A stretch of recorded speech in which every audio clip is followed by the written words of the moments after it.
Well, if you're just getting into lure fishing or fishing with soft vibes like this, or you might not be having as much success as you would like, then there's one tip that could change the game for you, and that is what they call keeping in contact with your line. This is how you do it.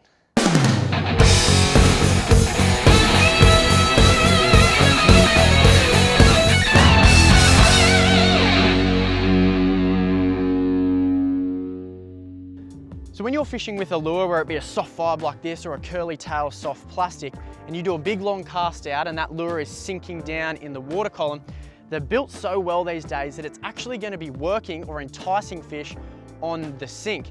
Now, if you have a lot of slack in your line, and I'll show you what that means in a second, and a fish bites it, then you're not going to be able to feel that fish and then set the hook. So that is why you need to keep in contact with your line.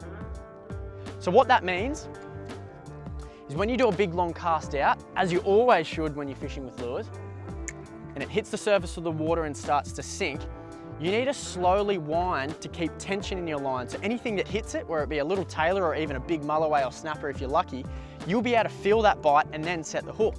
If I have a lot of slack in my line because my rod tip's down and it's all building up on the water surface, any bite that I get is just going to be absorbed in that excess amount of line.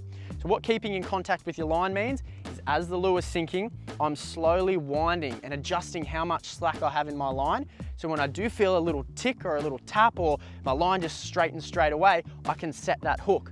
I would never have felt that bite, however, if there was a bunch of lines sitting on the water. So how it should look is a big long cast out. The lure's hit the surface of the water and it's starting to sink to about 8 meters. So what I'm doing is slowly winding, and I'm going to adjust the speed of this wind depending on whether I've got a breeze blowing me that way or a tide coming in this way. You've just got to adjust to the conditions that you're fishing in.